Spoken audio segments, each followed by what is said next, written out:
সনাতন ধর্মে দেবী দুর্গার 10টি রূপের কথা বর্ণনা করা রয়েছে। এই 10টি রূপের মধ্যে কোনোটা ভয়ঙ্কর দেবী মূর্তি, আবার কোনোটা রয়েছে অপরূপ সুন্দরী ও শান্তময়ী দেবী মাতা।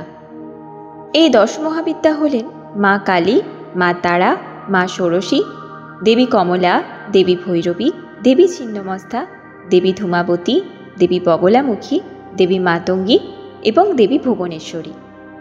আমরা একে একে 10 মহাবিদ্যার 10টি দেবী মূর্তি নিয়ে আলোচনা করব এক একটি ভিডিওর মাধ্যমে।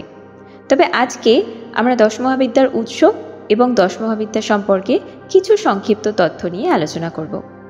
তাহলে চলুন ভিডিওটি শুরু করা যাক। আর ভিডিওটি শুরু করার আগে অবশ্যই চ্যানেলটিকে সাবস্ক্রাইব করে দেবেন। আর আপনি যদি ভিডিওটা ফেসবুক থেকে দেখে থাকেন তাহলে চ্যানেলটিকে অবশ্যই ফলো করে আমাদের পাশে থাকবেন। আর ভিডিওটি অবশ্যই শেষ পর্যন্ত দেখবেন। কমেন্ট বক্সে অবশ্যই লিখে দেবেন জয় মা দুর্গা। উত্তর পৌরাণিক যুগে খ্রিস্টীয় 6ষ্ঠ শতাব্দীতে হিন্দু দেবতাদের মধ্যে পুরুষ দেবতার একাধিপত্যের প্রতিক্রিয়া রূপে এক নতুন ধর্মান্তকরণের সূচনা হয়েছিল। আর এই মতকে ভিত্তি করে একাধিক গ্রন্থ রচিত হলো।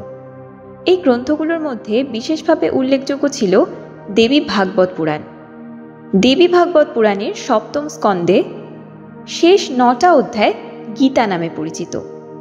আর এটি শাক্ত ধর্মের প্রধান ধর্মগ্রন্থ। ভারতের প্রাচীনতম সাহিত্য গ্রন্থের আরও একটি গ্রন্থ হল মার্কণ্ডেয় পুরাণ। এই মার্কণ্ডেয় পুরাণের উপাখ্যান হল 10 মহাবিদ্যা। 10 মহাবিদ্যা হল মহাদেবের বিশেষ 10টি দেহধারণ, যার উল্লেখ পাওয়া যায় তন্ত্রে। জগৎ প্রতিপালক নারায়ণের 10টি অবতারের কথা আমরা সকলেই জানি, কিন্তু এটা অনেকেই জানেন না যে দেবীর 10টা রূপ হল ভগবান নারায়ণের নারী রূপ। আজকের পর্বে আমরা আপনাদের জানাবো 10 মহাবিদ্যার উৎপত্তি সম্পর্কে। মহাবিদ্যা কথাটি মূলত একটি সংস্কৃত শব্দ। মহা অর্থাৎ মহৎ এবং বিদ্যার অর্থ রূপ, প্রকাশ, জ্ঞান বা বুদ্ধি। এই প্রসঙ্গে সাধারণত বলা হয় পুরাণে দক্ষরাজের জামাতা ছিলেন শিব এবং দক্ষের কন্যা সতী। সতী হলেন দেবী পার্বতীর পূর্বরূপ। একটি বড় যজ্ঞ আয়োজন করেছিলেন দক্ষরাজ এবং শিবকে অপমান করার জন্য শিবকে নিমন্ত্রণ করেননি সেখানে, তবে পার্বতীকে নিমন্ত্রণ করেন। নারদের মুখ থেকে এই সংবাদ জানতে পেরে সতী তার পিতার কাছে যাওয়ার জন্য উদ্বেগ প্রকাশ করেন এবং শিবকে অনুরোধ করেন তাকে নিয়ে যাওয়ার জন্য। কিন্তু যেহেতু শিব সেখানে নিমন্ত্রিত ছিলেন না, তাই তিনি যেতে চাইলেন না। এমনকি সতীকেও সেখানে যেতে বারণ করলেন।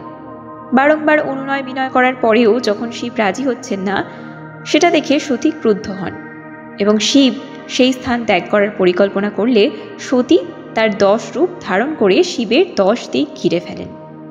এরপর তিনি দক্ষ যজ্ঞে উপস্থিত থাকার অনুমতি দিলেন। দেবীর এই 10টি রূপ একত্রে 10 মহাবিদ্যা নামে পরিচিত। কবি হেমচন্দ্র বন্দ্যোপাধ্যায় রচিত বাংলা কাব্যিক ও কালিকা পুরাণ, দেবী পুরাণ, মৎস্য পুরাণ সহ বিভিন্ন পুরাণে বর্ণিত আছে সতীর দেহত্যাগে মহাদেব বিলাপ করতে করতে অচেতন হয়ে পড়েন। তখন নারদ এসে বীণা বাজালে শিবের জ্ঞান ফেরে। মহাদেব বলেন তিনি এতক্ষণ অবচেতন হয়ে সতীর দর্শন করছিলেন। সতীর কথা নারদ জানতে চাইলে মহাদেব মহাকালের মধ্যে সিংহ, কন্যা, তুলা, মেষ প্রভৃতি 10টি রাশির 10টি মহাপুরীতে 10 মহাবিদ্যার অবস্থান দেখিয়ে দেন এবং 10 মহাবিদ্যার তথ্য বুঝিয়ে বলেন। এবার আমরা জেনে নেব সংক্ষেপে 10 মহাবিদ্যা সম্পর্কে। বিস্তারিত ভিডিও এক এক করে আমরা নিয়ে আসবো চ্যানেলে, তাই অবশ্যই আমাদের চ্যানেলটিকে সাবস্ক্রাইব করে পাশে থাকবেন। 10 মহাবিদ্যার প্রথম রূপ হল দেবী মা কালী। শ্যামা মা আদ্যাশক্তি নামেও পরিচিতা তিনি হলেন তান্ত্রিক মহাবিদ্যার প্রথমা দেবী। শাক্ত বিশ্বাস অনুযায়ী বিশ্ব সৃষ্টির আদিকাল। পুরাণ ও তন্ত্রে কালী সাধারণত চতুর্ভুজা, খড়গ নরমুণ্ড ধারিণী, বরাভয় দায়িনী, মুন্ডমালা বিভূষিতা, কৃষ্ণবর্ণ, মুক্তকেশী ও শিবের বক্ষের উপর দণ্ডায়মান মূর্তি। কালী কথার অর্থ হল কৃষ্ণবর্ণ। 10 মহাবিদ্যার দ্বিতীয়া দেবী হলেন দেবী তারা।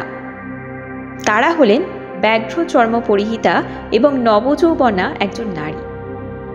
প্রজ্বলিত চিতার মধ্যে শিবের বুকের উপর পা দিয়ে দাঁড়িয়ে দেবী তারা আবির্ভূত হয়েছেন। 10 মহাবিদ্যার তৃতীয়া মহাবিদ্যা হলেন দেবী ষোড়শী। তিনি হলেন পূর্ণাঙ্গতার স্বরূপ। তিনি তান্ত্রিক পার্বতী নামে পরিচিতা। এবার চলে আসি 10 মহাবিদ্যার চতুর্থ দেবীতে। 10 মহাবিদ্যার চতুর্থ দেবী হলেন দেবী ভুবনেশ্বরী। তিনি বিশ্ব জননী রক্ষক।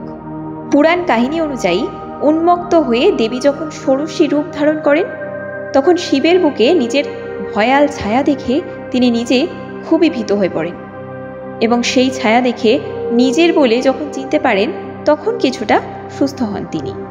এই অবস্থান রূপেই হলেন দেবী ভুবনেশ্বরী। এবার আসি 10 মহাবিদ্যার পঞ্চম রূপে। 10 মহাবিদ্যার পঞ্চম রূপটি হল দেবী ভৈরবী। ভৈরবী মূলত ভৈরবের স্ত্রী। তিনিও মহাকালের মতোই প্রায় একই রকম হিংস্র, আতঙ্ককারী। তিনি ভালোর জন্য যেমন ফলদায়িনী, তেমনি খারাপের জন্য ভয়ঙ্করী। তিনি ত্রিপুরা ভৈরবী নামে পরিচিত। 10 মহাবিদ্যার ষষ্ঠ রূপটি হল ছিন্নমস্তা। দেবী ছিন্নমস্তা ছিন্নমস্তিকা বা প্রচণ্ডিকা নামে পরিচিত। তার ভয়ঙ্কর মূর্তি দেখলেই সহজেই বোঝা যায় যে তার এক হাতে রয়েছে তার নিজেরই ছিন্ন মুণ্ড এবং অপর হাতে থাকে কাটারি বা খড়গ। দেবীর গলা থেকে রক্ত নির্গত হয়ে একটি তার নিজের মুখে এবং অপরটি তার 2 সহচরীর মুখে প্রবেশ করে। 10 মহাবিদ্যার সপ্তম রূপে আসি। 10 মহাবিদ্যার সপ্তম রূপটি হল দেবী ধূমাবতী। তিনি হলেন বিধবা দেবী মূর্তি। অগ্নির দ্বারা জগৎ ধ্বংসের পর ধোঁয়া রাশির মধ্যে দিয়ে যে ধূম নির্গত হয়, তারই স্বরূপ তিনি। তিনি কখনো কখনো অলক্ষ্মী বা জ্যৈষ্ঠা দেবী নামেও অভিহিতা হন। পৌরাণিক কাহিনী অনুসারে প্রচণ্ড ক্ষুধায় ঘরে খাদ্য না থাকায় পার্বতী শিবকে গ্রাস করে ফেলেন এবং সেই সময় তার দেহ থেকে প্রচুর পরিমাণে ধোঁয়া নির্গত হতে থাকে। সেই ধোঁয়ায় আচ্ছন্ন দেবী ম্লান ও বিবর্ণ হয়ে যান। শিবকে গ্রাস করার পরে তিনি বৈধব্য রূপ ধারণ করেন। দেবীর এই রূপই দেবী ধূমাবতী নামে পরিচিত। এবার আসি 10 মহাবিদ্যার অষ্টম দেবী সম্পর্কে। 10 মহাবিদ্যার অষ্টম দেবী হলেন দেবী বগলামুখী। তাকে উত্তর ভারতে বিতঙ্গরা মা রূপে পুজো করেন। বগলামুখী মূলত 2টি শব্দ থেকে এসেছে, এক বগল এবং অন্যটি হল মুখ। দেবীর এই 2 রূপের বিবরণ পাওয়া যায়, যার একটিতে তিনি ধীরভুজা এবং অপরটিতে তিনি চতুর্ভুজা। 10 মহাবিদ্যার নবম রূপটি হলেন দেবী মাতঙ্গী। দেবী মূলত সরস্বতী দেবীর তান্ত্রিক রূপ নামে পরিচিত। মাতঙ্গী দেবী সঙ্গীত কলার উপর আধিপত্য বিস্তারকারী। তাকে একজন চণ্ডালিনী বলেও বর্ণনা করা যায়। সবশেষে আসি 10 মহাবিদ্যার দশম রূপে। সেটি হলেন দেবী কমলা। বরাভয়দাত্রী দেবী কমলা আসলে দেবী লক্ষ্মীরই অপর একটি রূপ। দেবী কমলাকে অনেক সময় কমলা কামিনী নামেও বলা হয়ে থাকে বিভিন্ন পুরাণে। পদ্মাসনা দেবী চতুর্ভুজা এবং তার 2 হাতে রয়েছে কামিনী অর্থাৎ পারিজাত ফুল এবং 2 হাতে আশীর্বাদ দেন তিনি। এই ছিল 10 মহাবিদ্যা সম্পর্কে কিছু সংক্ষিপ্ত তথ্য। আপনারা কি 10 মহাবিদ্যা সম্পর্কে আরও কোনো তথ্য জানতে চান? তাহলে অবশ্যই কমেন্ট বক্সে কমেন্ট করে জানান। আর কে কে 10 মহাবিদ্যা সম্পর্কে আগে থেকে জানতেন সেটাও লিখবেন। কমেন্ট বক্সে অবশ্যই লিখে দেবেন জয় মা দুর্গা। 10 মহাবিদ্যার বিভিন্ন দেবী সম্পর্কে বিস্তারিত পর্ব এক এক করে আনা হবে হিন্দু পুরাণ অফিসিয়াল চ্যানেলটিতে, তাই অবশ্যই চ্যানেলটিকে সাবস্ক্রাইব করতে ভুলবেন না। আপনি যদি ভিডিওটি ফেসবুক থেকে দেখে থাকেন তাহলে চ্যানেলটিকে অবশ্যই ফলো করে দেবেন। ভিডিওটি ভালো লাগলে লাইক করুন, শেয়ার করুন। আজকের মতো ভিডিওটি এখানেই শেষ করছি। দেখা হবে খুব শীঘ্রই পরবর্তী নতুন একটি ভিডিওর সাথে। ততক্ষণের জন্য গুড বাই।